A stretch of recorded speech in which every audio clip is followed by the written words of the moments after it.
எல்லாருக்கும் வணக்கம்.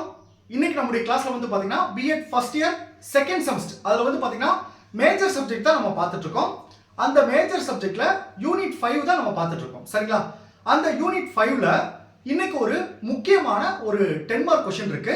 அதை தான் இன்னைக்கு பார்க்க போறோம். சரிங்களா? இந்த क्वेश्चனை முடிச்சிட்டு அடுத்து ஒரே ஒரு क्वेश्चन தான் இருக்கு. அதோட வந்து நம்ம மேஜர் சப்ஜெக்ட்டுக்கு யூனிட் 5 வந்து முடியுது. நான் அடுத்த கிளாஸ்ல வந்து மேஜர் சப்ஜெக்ட்டுக்கு இன்னொரு யூனிட்ல இருந்து நான் உங்களுக்கு முக்கியமான क्वेश्चन கிளாஸ் எடுக்க ஆரம்பிக்கிறேன். சரிங்களா? இப்போ அந்த क्वेश्चन நம்ம பார்க்கிறதுக்கு முன்னாடி நம்மளுடைய இந்த செகண்ட் செமஸ்டர் கிளாஸ்ல புதுசா ஜாயின் பண்றதுக்கு நிறைய பேர் கால் பண்றீங்க. நீங்க எப்படி ஜாயின் பண்ணனும்னா என்னுடைய மொபைல் நம்பர் 9159084262 இந்த நம்பருக்கு நீங்க கால் பண்ணுங்க. நம்மளுடைய கிளாஸ்ல நீங்க எப்படி ஜாயின் பண்ண சொல்லி நான் உங்களுக்கு டீடைலா சொல்லிடுவேன். அதே மாதிரி புதுசா ஜாயின் பண்ணவங்களுக்கும் நான் இதுவரைக்கும் நடந்த அந்த பழைய கிளாஸ் நோட்ஸ் எல்லாமே நான் உங்களுக்கு அனுப்பிச்சிடுவேன். சரிங்களா? ஸோ ஜாயின் பண்ண விருப்பப்படுறவங்க என்னுடைய மொபைல் நம்பருக்கு கால் பண்ணி டீடைலா கேட்டு அதுக்கு பிறகு நம்ம கிளாஸ்ல நீங்க ஜாயின் பண்ணிக்கலாம். சரிங்களா? ஓகே, இன்னைக்கு நம்ம என்ன क्वेश्चन பார்க்க போறோம் அப்படி பாத்தீங்கன்னா அடைவுச் சோதனையை உருவாக்கல் அல்லது அடைவுச் சோதனை தயாரிப்பதில் கோட்பாடுகள் மற்றும் படிநிலைகள் இந்த क्वेश्चन தான் பார்க்க போறோம். சரிங்களா? இதை சொல்றதுக்கு முன்னாடி ஒரு முக்கியமான விஷயம் சொல்றேன். இந்த क्वेश्चन ஈஸியா புரிஞ்சிடும். அடைவுச் சோதனை அப்படின்னா என்னன்னா, ஒரு மாணவன் ஒரு குறிப்பிட்ட பாடத்திலோ இல்ல துறையிலோ எவ்வளவு அறிவு பெற்றிருக்கான், அந்த பாடத்துறையில எவ்வளவு திறன்கள் இருக்கு அப்படின்றத கணக்கிடுறது தான் இந்த அடைவுச் சோதனை. சரிங்களா? இன்னும் உங்களுக்கு ஈஸியா புரியணும்னா, இப்போ ஒரு கிளாஸ்ல வந்து ஒரு யூனிட் முடிச்சுன்னு வச்சுங்க. அந்த யூனிட்ல இருந்து மாணவர்களுக்கு தேர்வு வைக்கிறோம். தேர்வு வச்சுட்டு அந்த பேப்பரை நம்ம கலெக்ட் பண்ணி ஒவ்வொரு மாணவர் பேப்பரை திருத்துறோம். அப்படி திருத்தும் போது ஒவ்வொரு மாணவனுக்கும் அந்த பாடம் எவ்வளவு புரிஞ்சிருக்கு, அந்த பாடத்தை பத்தி அவனுக்கு எவ்வளவு நாலேஜ் வந்து வளர்ந்துருக்கு அப்படின்றத தெரிஞ்சுக்கலாம். அப்ப இந்த அடைவுச் சோதனை அப்படின்றது தேர்வு தான். அந்த தேர்வு வந்து கிளாஸ் டெஸ்டா இருக்கலாம், மிட்டம் டெஸ்டா இருக்கலாம், காலாண்டு தேர்வா இருக்கலாம், அரையாண்டு தேர்வா இருக்கலாம், இல்ல ஃபைனல் எக்ஸாமா இருக்கலாம். இப்படி எல்லா தேர்வுமே வந்து இந்த அடைவுச் சோதனை அப்படின்றத குறிக்கும். சரிங்களா? ஓகே சார், இந்த தேர்வு அப்படின்றத கண்டுபிடிச்சாச்சு. இப்போ வந்து ஒரு ஆசிரியர் வந்து அந்த தேர்வுக்கு क्वेश्चन எடுக்கும்போது என்னென்ன விஷயத்தெல்லாம் நம்ம மைண்ட்ல வச்சிருக்கணும் அப்படின்றதா இந்த கேள்வி ஃபுல்லா. உங்களுக்கு டவுட் வரும், சார் क्वेश्चन கொடுக்க போறோம், அவ எழுத போறான், இதுல என்ன சார் இருக்கு அப்படி பாத்தீங்கன்னா, அந்த क्वेश्चन எடுக்கும்போது ஆசிரியர்களுக்கு என்னென்ன விஷயம்லாம் தெரிஞ்சிருக்கணும். இப்போ ஒரு 50 மார்க் ஒரு 50 மார்க் வந்து டெஸ்ட் வைக்கிறாங்கன்னா அதுல என்னென்ன வினாக்கள்லாம் இடம்பெற வேண்டும் அப்படின்னு ஃபர்ஸ்ட் தீர்மானிக்கணும். ஃபார் எக்ஸாம்பிள் கோடிட்டிடங்கள் நிரப்பு அது இருக்கணுமா, அடுத்து சூஸ் த பெஸ்ட் ஆன்சர் அது இருக்கணுமா, குறு வினாக்கள், சிறு வினாக்கள், வினாக்கள், பொறுத்துக, இந்த மாதிரி என்னென்னலாம் இடம்பெறும், அது எப்படி क्वेश्चन எடுக்கணும், ஒவ்வொன்றுக்கு எவ்வளவு மார்க் கொடுக்கணும் அப்படின்றதெல்லாம் நம்ம ஒரு ஆசிரியர் தெரிஞ்சுக்கணும். அதை பத்தி தான் இந்த கேள்வி, இந்த அடைவுச் சோதனை பத்தின கேள்வி. இப்போ உங்களுக்கு புரிஞ்சிச்சா? இப்போ கேள்வி போவோம் பாருங்க. ஃபர்ஸ்ட் அடைவுச் சோதனை என்றால் என்ன அதை ஃபர்ஸ்ட் பார்த்துருவோம். பாருங்க, அடைவுச் சோதனை என்பது ஒரு மாணவர் அல்லது ஒரு தனிநபர் ஒரு குறிப்பிட்ட பாடத்திலோ சொல்ல பாத்தீங்களா, ஒரு குறிப்பிட்ட பாடத்திலோ அல்லது பாடத்துறையிலோ, அந்த பாடத்துறையில முழுவதும் பாடத்துறையிலோ எவ்வளவு அறிவு மற்றும் திறன்களை பெற்றுள்ளார், ரெண்டு விஷயம் முக்கியம், இந்த அறிவு இந்த திறன்களை பெற்றுள்ளார் என்பதை அளவிடும் ஒரு மதிப்பீட்டு கருவியாகும். எவ்வளவு திறன் அதில் இருக்கு, எவ்வளவு அறிவு இருக்கு அப்படின்றத கண்டுபிடிக்கிறது தான் மதிப்பீட்டு கருவியாகும். சரிங்களா? அதுதான் இந்த அடைவுச் சோதனை. அடுத்து முக்கியமான விஷயத்தை பாக்ஸ்ல போட்டு கொடுத்துருக்காங்க. ஒருவர் எவ்வளவு கற்றுக்கொண்டிருக்கிறார், எவ்வளவு கத்துட்டு இருக்கான், அல்லது ஒருவர் ஒரு குறிப்பிட்ட தலைப்பில் எவ்வளவு தேர்ச்சி பெற்றுள்ளார், எவ்வளவு தேர்ச்சி பெற்றிருக்கான் என்பதை கண்டறிய அடைவுச் சோதனை பயன்படுத்தப்படுகிறது. இப்போ பாருங்க, இந்த இதை வந்து நான் கிளாஸ் எடுத்துட்டு ஒரு எக்ஸாம்பிள் சொல்றேன். ஒரு கிளாஸ் எடுத்துட்டு ஒரு பேப்பர் ஒயிட் ஷீட் பேப்பர் வந்து எல்லா ஸ்டூடெண்ட்ஸ் கொடுத்துட்டு இப்போ கிளாஸ் எடுத்து வந்து நீங்க கவனிச்சதை வச்சு எழுதுங்க அப்படி சொல்லி கூட கொடுத்துட்டேன்னா, நீங்க எழுதி முடிச்சது பேப்பரை பார்க்குறப்ப இந்த கிளாஸை யார் எவ்வளவு புரிஞ்சிருக்கா அப்படின்றது ஒரு ஆசிரியர் தெரிஞ்சுக்க முடியும். இதுதான் அடைவுச் சோதனை. சரிங்களா? அடுத்து பாருங்க, இந்த அடைவுச் சோதனை கல்வியில எவ்வளவு முக்கியமானது பாருங்க. மாணவர்கள் ஒரு படிப்பிற்கான பாடப்பொருளை எந்த அளவு கற்று தேர்ந்துள்ளனர் என்பதை மதிப்பிடும் சோதனைகளை தயாரித்தல் என்பது கல்வி மதிப்பீடில் மிக முக்கியமானது. உனக்கு எந்த அளவுக்கு புரிஞ்சிருக்கு, புரியாம தெரியாம அடுத்தடுத்து போயிட்டே இருந்தா அது பிரயோஜனமே இல்லை. சரிங்களா? சோ அது அடைவுச் சோதனை கல்வி மதிப்பீடு ரொம்ப ரொம்ப முக்கியமானது சொல்றாங்க. இப்போ முக்கியமானது பாருங்க, அடைவுச் சோதனையில் இடம்பெறும் முக்கிய படிநிலைகள் ஆவன. ஒரு 2 படிநிலைகள் இருக்கு. ஆக்சுவலா 4 படிநிலைகள் கொடுத்துருக்காங்க. இந்த கேள்விக்கு 2 படிநிலைகள் போதும். அந்த ப்ளூ பிரிண்ட் ஒன்று இருக்கு பாத்தீங்களா, நம்ம தயாரிக்கணும். சரிங்களா? அதை வந்து தனியா உங்க மேஜர் சப்ஜெக்ட் இன்னொரு கேள்வியா கொடுத்துருக்காங்க. அதனால அது அடுத்த கிளாஸ்ல நடத்துறேன். இப்போ 2 படிநிலைகள் தெரிஞ்சா போதும். இந்த கேள்வியை பொறுத்தளவுக்கு ஒன்னு, சோதனையை திட்டமிடணும். அந்த டெஸ்ட் வைக்கிறதுக்கு முன்னாடி என்னென்ன வினாக்கள்லாம் எடுக்கணும், எவ்வளவு மார்க் எடுக்கணும் அப்படின்னு நம்ம திட்டமிடணும். ரெண்டாவது பாருங்க, சோதனையின் வடிவமைப்பை தீர்மானித்தல். அதுக்கு பிறகு தீர்மானிச்சுட்டு அந்த கொஸ்டினில் ஒவ்வொன்றும் எப்படி எடுக்கணும். ஃபார் எக்ஸாம்பிள் நம்ம எடுக்கிறோம், புக் எடுக்க போகிறோம், 1 மார்க் கொஸ்டின் எழுத போகிறோம், 5 மார்க் கொஸ்டின் எழுத போகிறோம் அப்படின்னு நினைப்போம். ஆனால் பட் என்னன்னா அதில் கடினமான கேள்விகள் எத்தனை இருக்கணும், ஆவரேஜான கேள்விகள் எத்தனை இருக்கணும், எளிமையான கேள்விகள் எத்தனை இருக்கணும் அப்படின்ற ஒரு ஆசிரியர் தெரிஞ்சுக்கணும். இந்த 3 கலந்து தான் கொஸ்டின் எடுக்கணும். கொஸ்டின் எடுக்கிறது வந்து புக்கை பார்த்து எழுதுகிற கொஸ்டின் கிடையாது. இந்த 3 கலந்துருக்கு. அப்படி எழுந்தால் தான் எல்லா மாணவரும் அதை பயன்படுத்த முடியும். சரிங்களா? இப்போ பாருங்க, 2 சொல்லிட்டேன். சோதனை வடிவமைப்பை தீர்மானித்தல் சொல்லிட்டேன். இப்போ ஃபர்ஸ்ட் ஒன்று பாருங்க, சோதனையை திட்டமிடல். ஒரு டெஸ்ட் வைக்கிறப்ப என்னென்ன திட்டமிடணும் அப்படின்னு பார்த்தீங்கன்னா நல்லா கவனிங்க. சோதனைக்குரிய பாடப்பகுதியை தீர்மானித்தல். ஓகே, இப்போ வந்து இப்போ ஸ்கூல் மேனேஜ்மெண்ட் இருக்கு. இன்னைக்கு வந்து அது யூனிட் 2 டெஸ்ட் வைக்க போறோம், இல்ல யூனிட் 5 வைக்க போறோம், இல்ல ஃபர்ஸ்ட் 3 யூனிட் வைக்க போறோம். அப்படி எந்த பாடப்பகுதி அப்படின்றத தீர்மானிக்கணும். 2 பாருங்க, சோதனைக்கு தரப்படும் கால அளவை தீர்மானித்தல். எவ்வளவு நேரம் டெஸ்ட் வைக்கிறோம், 1 மணி நேரம் வைக்கிறோமா, 2 மணி நேரம் வைக்கிறோமா? ஆனால் அதுக்கேற்ற மாதிரி தான் நம்ம கொஸ்டின் எடுக்க முடியும், அதுக்கேற்ற மாதிரி தான் மார்க் கொண்டு வர முடியும். 3 மணி நேரம் எக்ஸாம் எழுதுற போய் 1 மணி நேரம் நம்ம கொஸ்டின் எழுத முடியுமா? முடியாது. அதை ஃபர்ஸ்ட் தீர்மானிக்கணும். அடுத்து பாருங்க, சோதனைக்கான மொத்த மதிப்பெண்களை தீர்மானித்தல். எவ்வளவு மார்க் வைக்க போறோம் அப்படின்னு தீர்மானம். நான் உங்களுக்கு வந்து சண்டே டெஸ்ட் வைப்பேன், 35 மார்க் வைப்பேன். சரிங்களா? 1.5 மணி நேரம் டைம் கொடுப்பேன். இப்போ எக்ஸாம் வந்து நீங்க 70 மார்க் எழுதுறீங்க, 3 மணி நேரம் எழுதுறீங்க, அதை பாதியை குறைச்சிட்டேன். 35 மார்க் எழுதுறோம், 1.5 மணி நேரம் அப்படி சொல்லி கொடுத்துருந்தேன். அது அடுத்து பாருங்க, சோதனையில் இடம்பெறும் வினா வகைகள். எந்தெந்த வினாக்கள்லாம் அதில் கேட்கணும் பாருங்க. உங்களுக்கு வந்து நான் டெஸ்ட் வைக்கிறப்போ 5 மார்க் கொஸ்டின், 1 மார்க் கொஸ்டின் வந்து 5 கொஸ்டின் கேட்பேன், 5 மார்க் கொஸ்டின் 2 கொஸ்டின் கேட்பேன், 10 மார்க் கொஸ்டின் 1 கொஸ்டின் கேட்பேன். அதுதான் 1.5 மணி நேரத்தில் கரெக்டாக எழுத முடியும். அப்போ என்னென்ன விஷயம் பாருங்க, கட்டுரை வினாவை கொண்டு வரணுமா, பெருவினா கொண்டு வரணுமா, சிறுவினா கொண்டு வரணுமா, புறவய வினா, புறவயனா 1 மார்க் கொஸ்டின், புறவய வினா கொண்டு வரணுமா போன்றவைகளை தீர்மானித்தல். இதை தீர்மானிக்கணும்.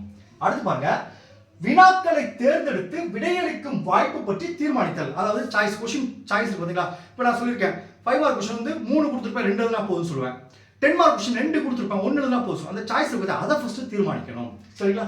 அடுத்து பாருங்க, ஒவ்வொரு வினா வகையிலும் இடம்பெற போகும் வினாக்களின் எண்ணிக்கையை தீர்மானித்தல். அதுதான் 5 மார்க் கொஸ்டின் எத்தனை கொஸ்டின் இருக்கணும், 10 மார்க் கொஸ்டின் எத்தனை, இதெல்லாம் ஃபர்ஸ்ட் தீர்மானிக்கணும். அதுக்கு பிறகு தான் கொஸ்டின் எடுக்க ஆரம்பிக்கணும். இப்போ உங்களுக்கு புரிஞ்சுச்சா? அதுதான் செகண்ட் படிநிலை, சோதனைகளின் வடிவமைப்பை தீர்மானித்தல்.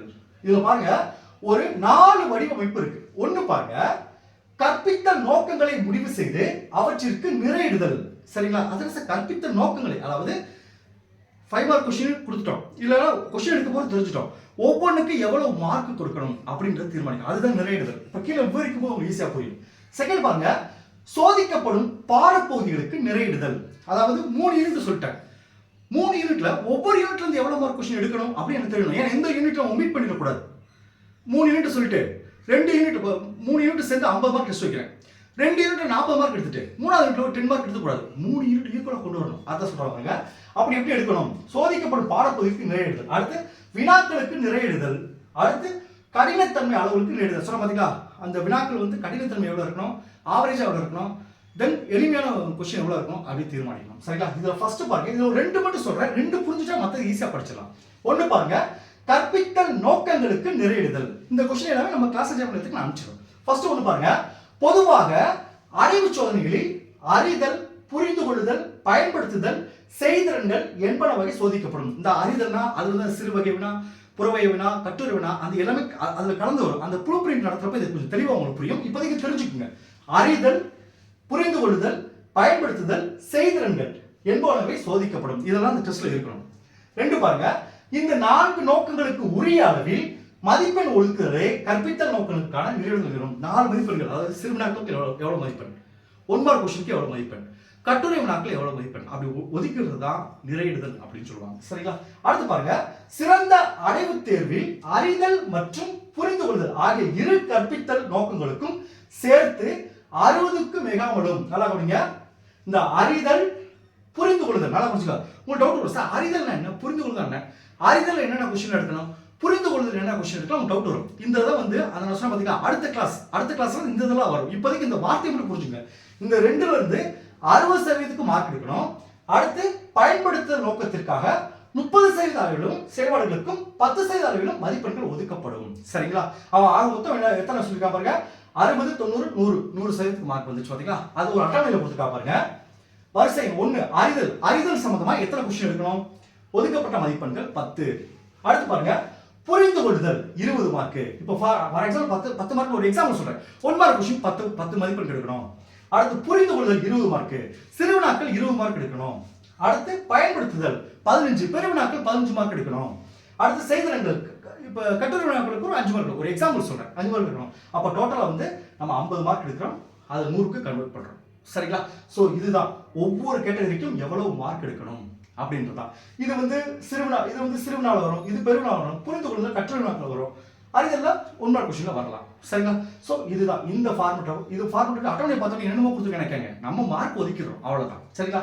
இப்போ 50 மதிப்பெண் இதை வந்து அப்படியே நீங்க எழுதிக்கலாம். சரிங்களா? செகண்ட் பாருங்க, பாட பகுதிகளுக்கு நிறையிடுதல். இப்போ வந்து ஒவ்வொரு இதுக்கும் எவ்வளவு மதிப்பெண் சொல்லிட்டோம். அடுத்து பாட பகுதிகளுக்கு, அதாவது பாடப்பகுதி என்ன சார் 3 யூனிட் சொன்னேன், ஒவ்வொரு யூனிட்டுக்கு எவ்வளவு மதிப்பெண் எடுக்கிறோம் அப்படின்றது தெரிஞ்சுக்கணும். சரிங்களா? அதான் சொல்ல பாருங்க, சோதிக்கப்படும் பாடப்பகுதியில் உள்ள அடங்கும் பாடப்பொருளின் தன்மைக்கேற்ப மதிப்பெண்கள் ஒதுக்குவது பாடப்பொருளுக்கு நிறைவுதல் எனப்படும். இப்ப பாருங்க, இந்த அளவு கொடுத்துருக்காங்க, அழகு 1 இது வந்து 6 யூனிட் டெஸ்ட்டுக்கு எடுத்துக்காங்க.